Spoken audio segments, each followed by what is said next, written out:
Jamaah, oh jamaah, alhamdulillah. Alhamdulillah jamaah, masih di Islami Tindak. Seneng banget tema hari ini, keren, menyenangkan, ya? Keren. Buat jamaah yang lagi mau mencari rezeki, yang baru sholat subuh. Jangan dulu berangkat ke kantor, nonton dulu Islami Tindak. Karena kita lagi bahas tentang apa? Temanya adalah numpuk harta atau numpuk amal. Waduh, ya Allah, ini penting banget. Tapi kan kita ambil dari sisi positifnya. Iya, betul tentunya. Karena dua-duanya sama-sama penting. Penting. Nah, sebelum kita bahas lebih dalam mengenai tema kita hari ini, saya mau ajak dulu jamaah untuk nonton dulu tayangan berikut ini. Silakan. Di ujung-ujungnya, aduh rumah sakit jiwa. Udah bangga, hebat, tahu-tahu. Endingnya itu ya. Endingnya. Jadi kalau nonton apa-apa harus sampai selesai. Tadi aku sudah, kenapa? 1,3 M. Betul. Memang ini membuat banyak yang halu nih. Masalah uang, mungkin juga karena stres gitu ya. Nah, aku mau nanya nih sama Ustadz Syam nih. Iya. Ustadz, banyak nih kebanyakan orang sibuk ngumpulin hartanya sampai jadi halu. Nah, bahkan juga banyak yang stres karena terus-terusan dihitung. Tadi juga aku jadi takut nih karena aku lagi ngitungin pengeluaran THR, pengeluaran ke sana ke sini gitu, yang nginap misalnya ya di hotel gitu. Berapa hari di hotel? 4 hari. Itu gimana Ustadz? Katanya kalau misalnya kita hitung-hitungan sama Allah, Allah juga nanti hitung-hitungan sama kita. Nah, itu benar nggak sih? Aduh, jadi takut. Mohon penjelasannya guru. Tapi guru Ustadz Maulana, Ustadz Kurdi, Mas kita serta guru-guru kami yang dimuliakan Allah Subhanahu wa taala. Mathalul ladzina ينفقون أموالهم في سبيل الله كمثل حبة أنبتت 7 سنابل في كل سنبلة 100 حبة والله يضاعف لمن يشاء والله واسع عليم. Sebenarnya boleh nggak sih kita hitung-hitungan kalau beramal tuh? Sebenarnya kalau mau pamrih, silahkan pamrih. Tapi pamrihnya sama Allah. Sebenarnya kalau mau hitung-hitungan, silahkan hitung-hitungan. Tapi hitung-hitungannya sama Allah. Kenapa? Karena ayatnya mengatakan bahwasanya satu kebaikan, satu sedekah itu akan bernilai daripada 7 benih. 7 benih itu akan menumbuhkan daripada 100 cabangnya. Berarti 700 kali lipat. Tapi hitung-hitungan dalam hal ini bukan berarti kita mengecilkan kebaikan. Justru malah membanyakkan kebaikan. Walaupun satu nama Allah Subhanahu wa taala, satu zatnya Allah Subhanahu wa taala bernama Asy-Syakur. Allah yang maha, kalau Asy-Syakur itu kan bersyukur gitu ya. Tapi kok Allah bersyukur gitu ya. Jadi kalau kita cari arti yang mungkin lebih cocok dengan bahasa Indonesia, Asy-Syakur itu adalah Allah yang maha menghargai. Menghargai di mana? Menghargai amal kebaikan hambanya. Jadi sedikit amalnya, banyak balasannya. Itu cara Allah Subhanahu wa taala berhitungan dengan hambanya. Ada seorang wanita memberi minum seekor anjing. Allah ridhoi amal tersebut. Hanya seekor anjing yang dia kasih minum. Allah berikan ampunan. Allah masukkan dia dalam ridhonya. Apalagi kalau kasih minum ustadz gitu ya. Kasih minum seekor anjing saja. Subhanallah. Udah Allah ridhoi itu. Apalagi kalau kasih minum orang tua. Kasih minum tetangga. Kasih makan orang lain. Subhanallah. Jadi Allah itu Asy-Syakur. Allah yang maha menghargai amal ataupun daripada bersyukur, berterima kasih. Kan Allah kan sebenarnya tidak butuh dengan kita, tapi Allah itu menghargai amal-amal kita. Jadi kalau mau pamrih, mau hitung-hitunganlah sama Allah Subhanahu wa taala. Jadi nggak apa-apa kalau misalnya saya sedekah 100.000, Allah ganti nanti segini. Ganti apanya? Ganti pahala dengan sebanyak itu. Bukan ganti di dunia, subhanallah, tapi Allah ganti di akhirat. Kalaupun ada di dunia, berarti itu adalah bonus dari Allah Subhanahu wa taala. Nah, kalau dikatakan seseorang bisa jadi halu kalau terlalu daripada menghitung-hitung daripada hartanya, makanya disebutkan tadi ayatnya oleh guru kita Ustaz Anas Kurdi, alhaakumut takatsur hatta zurtumul maqabir. Orang itu kalau cuma menumpuk harta, nanti sadarnya pada saat masuk ke kuburan.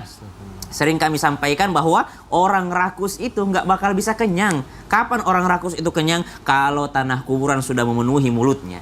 Jadi yang bisa bikin kenyang orang rakus itu, orang rakus harta dan tidak ingat akhirat, hanya tanah kuburan. Mau dikasih makan seberapa banyak pun wahyu alimah, itu nggak bakal kenyang dia. Jadi yang bisa bikin kenyang adalah tanah kuburan yang memenuhi mulutnya. Na'udzubillahi min dzalik. Aduh, ya Allah. Makanya dari bulan puasa kemarin kita belajar bahwa kita harus menahan ya. Kita kalau misalnya jadi rakus terus-terusan nggak cukup ya. Kalau misalnya dikasih satu gunung, minta lagi gunung berikutnya. Ya Allah Akbar, manusiawi. Ustadz Syam, terima kasih ya penjelasannya. Sama-sama. Aku pengen tanya sama Ustadz Maulana, ada nggak sih di dalam Islam batasan apakah misalnya mencari nafkah itu kalau misalnya apakah anak sudah jaminannya udah bisa sekolah atau udah ada rumah atau apa? Batasan kita boleh mengumpulkan harta. Begini sebenarnya, kita lihat dulu sisinya. Oh. Bisa jadi wajib jikalau untuk kebutuhan. Ternyata sampai nenek-nenek belum selesai kebutuhannya. Maka tetap wajib. Tetap wajib ya? Karena dilarang mengemis. Ya. Dilarang meminta-minta. Ya. Jadi bisa jadi pakai batasan. Lihat dulu. Dia jadi wajib jikalau belum selesai kebutuhannya. Jadi sunnah kalau untuk berbagi. Baik. Jadi makruh kalau untuk disia-siakan. Jadi mubah kalau tidak terlalu bermanfaat. Ya. Jadi haram kalau diambil dari sesuatu yang haram. Perolehannya atau kesombongan dan sebagainya. Dari sinilah tadi Ustaz Anas, makasih banyak Ustaz. Tadi sedekah pun dibagi 3 kan. Yeah. Salman Al-Farisi kan membagi 3 itu. Paling bagus itu. Sepertiga yang pertama untuk kebutuhan diri. Kebutuhan keluarga baru sedekah. Tidak bisa semua disedekahkan. Kasih juga dirimu. Kalau mau menyelamatkan diri, menyelamatkan orang, selamatkan dulu dirimu. Tidak boleh menyelamatkan orang yang tenggelam kalau Anda sendiri tidak tahu berenang. Yang Anda kelelep. Jadi harusnya penuhi dulu diri kita. Makanya zakat itu kan cuma 2,5%. Iya. Itu pun kalau setahun. Kalau 1 tahun. Bukan tiap bulan loh. Setahun. Dan itu pun kalau cukup nisabnya, ukurannya 80 gram. Coba begitu tidak Islam itu tidak merepotkan. Iya. Makanya hitung-hitungan tadi Ustaz pahala, tapi kalau hitung-hitungan seperti itu tadi nanti boleh. tidak ikhlas. Iya. Padahal kan sudah diaturkan paling aman. Yang penting jangan merepotkan. Nah, jadi hitung-hitungan boleh, tapi hitung-hitungannya jangan cari keuntungan terus gitu ya. Kalau Ya, hitung-hitungan jadi sama Allah batasannya ada nggak batasannya? Lihat dulu apakah sudah terpenuhi kebutuhannya. Iya. Masya Allah, baik, alhamdulillah. Terima kasih Ustadz Maulana penjelasannya, Masya Allah. Baik jamaah Islami Indah yang dirahmati Allah, kita lanjutkan pembahasan kita. Selanjutnya saya mau ke Ustadz Anas Kurnia. Ustadz, apa nih izin bertanya? Kita yang kita tahu gitu ya, namanya flexing itu kan nggak boleh pamer itu kan nggak baik gitu ya. Sombong banget sih, apa-apa dipamerin gitu. Apalagi sekarang ada zaman sosial media gitu. Tapi katanya ada amal yang boleh ditunjukkan sama orang. Nah ini aku menjadi penasaran nih. Bukannya itu ria ya kalau misalnya amal terus kita tunjukin. Nah ini mohon penjelasannya nih guru. Tafadhol. Ya, kalau kita bicara tadi di surah Al-Baqarah ayat 217 tadi menceritakan bahwasanya boleh nggak kita memamerkan? Ya. Nah, tergantung tadi dibahasakan. Kalau ulama membagi, kalau terkait dengan zakat, silahkan dipamerkan. Untuk memancing orang-orang yang belum berzakat supaya mau berzakat. Boleh. Silahkan. Kalau perlu ditulis di papan. Nah, biar tahu. Saya kemarin rapat, suruh tulis di papan. Nah, biar diikat semua ketahuan. Berapa nih yang harus dikeluarkan. Gitu. Jadi boleh nggak? Boleh.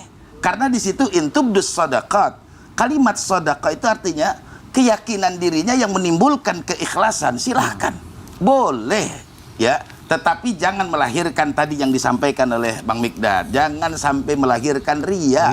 Tetapi kata ulama, kalau seandainya ada orang yang ingin menampakkan terkait dengan sedekah dalam rangka memancing orang lain juga ikut, supaya dia ikut bersedekah, mengeluarkan zakatnya, ikut berbagi kebersamaan, boleh. Tetapi di ayat itu juga dikatakan yang terbaik adalah kalau kita tersembunyi, kan gitu. Supaya apa sih? Kenapa kita sembunyi-sembunyi? Supaya orang yang diberikan itu juga tidak malu, tidak merasa ya saya terlalu dibagi mulu, saya terlalu dikasih mulu, kan supaya itu.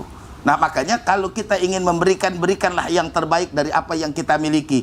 Kalau kita ingin tampakkan, tujuannya apa? Supaya orang lain ikut tertarik dan ikut juga berbagi bersama. Dan orang yang mungkin belum mengeluarkan zakatnya, dia mulai menghitung zakatnya. Oh iya, si A sudah mengeluarkan zakatnya. Aduh, saya belum. Coba saya hitung. Jangan sampai saya belum mengeluarkan zakat saya. Ah, ini tujuannya intubdus sadaqat. Kalau kita ingin menampakkan sedekah kita, memang kalau kita memberikan infak sebaiknya sir. Jangan sampai ada orang yang tahu. Sebab kenapa? Kalau kita memberikan dengan cara yang sir, dengan cara orang yang tidak tahu, artinya sembunyi, agar supaya Allah memberikan yang terbaik dari apa yang kita inginkan. Nah, ini yang kadang-kadang di kita itu sering terbalik. Ya, mamerkan supaya orang puja, orang puji, ini yang jadi salah. Sehingga makna dan hakikat daripada sedekah yang kita keluarkan itu tidak seperti apa yang diinginkan oleh Allah. Jadi orang yang kita berikan bukan dia memberikan dengan keikhlasannya, yang menerima bukan menerima dengan cara yang terbaik, justru akan jauh. Ya Allah, sepertinya saya kok kecil amat. Kenapa kok saya bisa dikumpulkan dengan sekian panjang orang? Tidak. Makanya saya berharap, boleh gak orang-orang yang memberikan sedekahnya dengan cara menampakkan? Boleh, dalam rangka supaya orang-orang yang belum mengeluarkan zakatnya, belum memberikan infaknya, belum memberikan sedekahnya, tertarik dia mengeluarkan zakatnya, dia mengeluarkan infaknya, dia memberikan sedekahnya. Tapi ingat, digarisbawahi oleh Allah bahwa yang terbaik adalah kalau kita memberikan dengan cara tersembunyi, supaya menghargai orang yang kita memberikan, yang kita berikan, supaya tidak merasa kecil karena kita berikan mereka. Ini mungkin yang terbaik buat kita. Aduh, alhamdulillah, masya Allah. Jadi di dalam beramal pun ada yang terbaik supaya yang diberi itu tidak merasa kecil hati. Betul. Gitu, ya. Jangan sampai nanti yang kita berikan tuh merasa Iya. gitu. Aduh, ya biasanya zaman Iya. sekarang kan, Pak, nih Pak ada uang Pak, nih 500 juta Pak. Perjelas tuh. Gini. Terus yang nerima juga bingung. Tapi mudah-mudahan kalau diniatkan dengan niat yang baik supaya menginspirasi orangnya tidak apa-apa Insya Allah. gitu ya, insya Allah. Karena kan masalah niat hanya dia dan Allah yang tahu. Yang penting dimaknakan makna sedekahnya. Sedekah artinya kata jujur, dia benar-benar ikhlas. Apalagi kalau disiarkan ya. Nah, Masya benar. Allah, baik. Alhamdulillah. Diumumkan tanpa nama. Oh iya. Hamba Allah. Hamba Allah. 1 miliar. Terus dia bisik teman, itu saya. Ya, sama aja dong. Tahu juga. Baik, Masya Allah. Ustaz, terima kasih penjelasannya. Baik, jamaah Islami Indah yang dirahmati Allah. Aduh, dari tadi nih sudah masuk banyak banget pertanyaan yang pengen dijawab sama guru-guru kita. Makanya sekarang langsung aja kita masuk ke segmen Tanya Dong Ustadz. Kami semua tanya dong Ustadz. Baik jamaah, Masya Allah, tabarakallah, terima kasih yang sudah mengirimkan pertanyaan melalui sosial media Islami Indah. Langsung aja kita bacakan pertanyaan pertama, ada dari Instagram @hambaAllah, baik tidak mau disebutkan namanya. Assalamualaikum Ustaz. Waalaikumsalam warahmatullahi wabarakatuh. Gimana ya menyadarkan suami yang terlalu fokus ibadah? Dia keliling sama teman-temannya katanya dakwah, tapi nggak meninggalkan nafkah buat saya dan anak-anak Ustadz. Sampai saya ngutang-ngutang dan minta ke orang tua saya. Dan sekarang suami nggak bisa dihubungin Ustadz. Waduh, ini jadi kelihatan nih suami saya nggak seimbang dalam beramalnya. Ya kan Ustadz? Nah, Ustadz Maulana gimana nih? Mohon maaf, ini dari sisi diri ya. Ya. Dari sisi sang perempuan. Sang perempuan. Bagaimana kalau kita ambil dari sisi suaminya? Nah, bagaimana nih? Bisa jadi, ini bisa jadi mohon maaf, dia lagi belajar. Dia lagi memperbaiki diri. Ini ya, saya ngambil jalur tengahnya dulu. Baik. Supaya tidak berburuk sangka.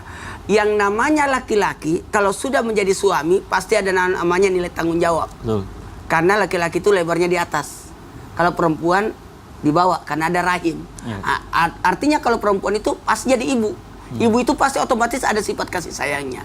Kalau bapak ada tanggung jawabnya. Insya Allah, kalaupun melalaikan tanggung jawab, maka ingatkan dia. Ingatkan dia. Sosok Hindun pernah meminta kepada Rasulullah, ya Rasul, itu Abu Sofyan suamiku tidak memenuhi tanggung jawabnya. Bisa nggak saya ambil hartanya? Iya. Jadi yang kedua, selamatkan dia. Kalau memang ada harta dia miliki, ambil harta itu untuk memenuhi kebutuhanmu sebagai kewajiban suami terhadapnya untuk menggugurkan kewajibannya. Itu bagian daripada membantu sebenarnya. Jadi pengertian dulu, bantu dia. Jadi ingatkan dia, bantu dia. Yang ketiga, doakan. Kalau perlu sosok istri tidak apa-apa bersedekah buat suami. Kalau mampu ya. Kenapa? Sebenarnya mana yang lebih penting sih Ustadz, mencari nafkah atau mencari ilmu dulu kayak seperti kasus ini? Begini, kasus akhlak dulu. Akhlak dulu. Ketika dia berakhlak, dia bisa tahu yang mana saya prioritas. Prioritaskan, Masya Allah. Baik, Alhamdulillah mudah-mudahan terjawab. Terima kasih Ustadz Maulana. Kita lanjutkan ke pertanyaan kedua nih jamaah. Ada pertanyaan dari Instagram @hamdaallah. Assalamualaikum Ustadz. Waalaikumsalam warahmatullahi wabarakatuh. Salahkah jika saya mendidik anak saya itu harus jadi orang sukses dan banyak uang? Saya selalu bilang jangan sampai hidup miskin seperti saya dan bapaknya. Saya bilang itu sebagai motivasi dan sekarang anak saya fokusnya ke kerjaan mulu dan malah ngasih saya dan suami malah nggak pernah. Dan jadi perhitungan, apakah ini akibat kesalahan didikan saya dari kecil ya Ustadz? Ustadz Syah mungkin boleh dijawab melalui tausiah. Tapi guru-guruku, Ustadz Anas Kurdi, Ustadz Maulana, Mas Mikdad, dan ibu penanya, betul. Jadi kalau ditanya apakah Benar, betul. Jadi dia cuma mau nanya, ini apa karena saya salah didik? Betul. Jadi subhanallah, Nabi SAW mengajarkan kita untuk mengajarkan sholat. Jadi yang diajarkan adalah sholat, diajarkan adalah mengenal Allah Subhanahu wa Ta'ala. Apakah salah ketika saya mengajarkan agar dia menjadi orang kaya? Sebenarnya kalau menjadi orang kaya itu adalah sesuatu yang baik. Jadi Imam Asy-Syafi'i itu dalam kisah beliau ini adalah seorang yang memang tidak senang dengan kekayaan gitu ya, tidak senang dengan harta benda. Sampai akhirnya ketika beliau berguru dengan Imam Malik mengatakan sudah selesai, engkau bergurulah dengan Imam Abu Hanifah. Imam Abu Hanifah, daripada Imam Abu Hanifah ini sudah meninggal dunia pada saat itu, maka tersisalah Imam Hasan pada saat itu, salah seorang murid daripada Imam Abu Hanifah gitu ya. Sampainya di sana beliau dengarkan bahwa Imam Abu Hanifah itu adalah seorang yang kaya raya, subhanallah. Lalu beliau melihat muridnya lagi, Imam Asy-Syaibani ini adalah seorang yang kaya raya, bahkan di ruang tamunya beliau sedang menghitung harta. Jadi Imam Syafi'i langsung underestimate, waduh, kok saya disuruh berguru sama orang yang seperti ini gitu ya. Ulama kok banyak uang seperti ini, banyak harta seperti ini. Imam Syafi'i mengatakan, ya sudahlah, saya nggak jadi berguru. Kenapa? Kata gurunya, kenapa engkau nggak jadi berguru di sini? Kata beliau, saya melihat engkau memiliki harta yang banyak, saya agak ragu kalau melihat seorang ulama yang kaya raya gitu ya. Apa kata gurunya? Imam Syaibani mengatakan, kalau begitu ambil semua harta ini, ambil, bawakan kepada perampok, bawakan kepada pembunuh, bawakan kepada orang-orang jahat yang di luar sana, ya, bawakan mereka, kasih semua harta ini kepada orang-orang jahat. Karena mungkin lebih baik harta ini dipegang sama orang jahat dibandingkan dipegang sama orang baik. Subhanallah. Pada saat itu langsung berpikir Syafi'i, iya betul juga ya. Lebih baik harta itu dipegang sama orang baik. Kalau harta dipegang sama orang baik jadi kebaikan. Tapi kalau harta tersebut dipegang sama orang buruk, maka akan menjadi sebuah keburukan. Subhanallah. Ini harta ini kasih aja sama pezina biar dipakai berzina. Kasih aja sama penjual alkohol biar makin gede perusahaan alkoholnya. Subhanallah. Kasih aja sama perusahaan miras biar makin gede mirasnya. Jadi subhanallah, kalau dikatakan bagaimana caranya, ya kembalikan kepada agama. Karena mau kaya raya kalau tidak dekat sama Tuhan tidak bakal menghargai orang tuanya. Mau miskin pun kalau dia dekat sama agama dia pasti memuliakan orang tuanya. Allahu ta'ala alam. Jadi yang salah bukan banyak hartanya, bukan, ya, tapi ilmunya itu. Tapi jauhnya dari Allah. Jauh dari Allah, Masya Allah. Dan sebelum berilmu berakhlak dulu. Sebelum masuk sekolah kan ada adab, tata tertib. Adab masuk. Lagu lagi.